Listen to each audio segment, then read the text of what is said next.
It's a steady drip there, and as soon as I push this little lever, it just pours out. So we're going to have to take this apart and put a bushing in the bottom and machine the shaft. You can see the wiggling of that shaft in there really bad.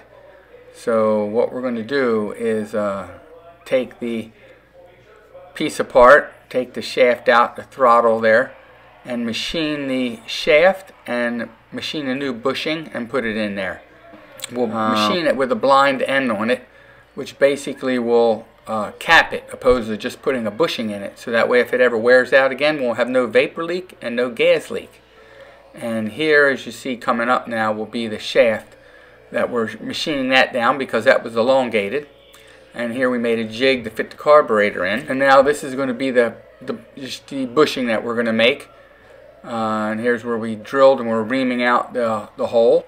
Make sure that the throttle shaft fits in the hole, and then we'll put the butterfly flapper on to make sure that fits on there good.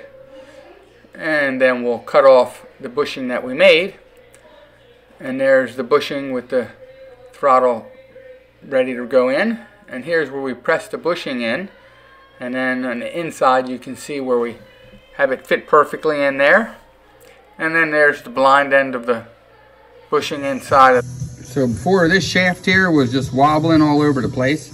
You saw the earlier video. Now it's solid as can be. It doesn't move and just closes perfectly.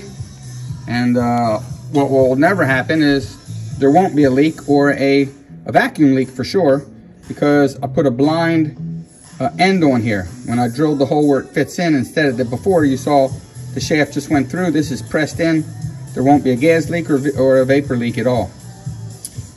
So it should actually be a better thing than what they originally designed. Thanks to my friend Doug Walters, gave me some advice on that. So this will be good.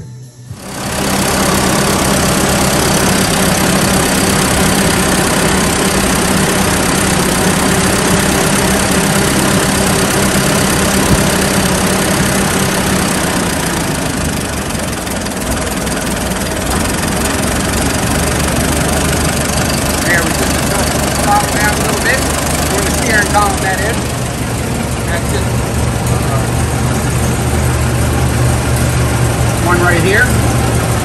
Press this one down a little bit just to get it idling down a little lower. See how it's down.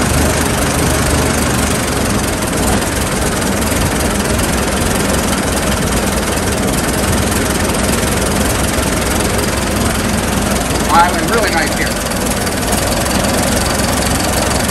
Alright, so we'll see in a little bit. Checking it out, seeing how the 1915 Dodge Brother runs for a little bit. And we'll get a day where it's a little warmer out. We're going to take it out for a nice spin. We just rewired it. Got all new wiring in here. Got our tail lights working, got our headlights working. Got our horn working. Sounds pretty good too. Here you go.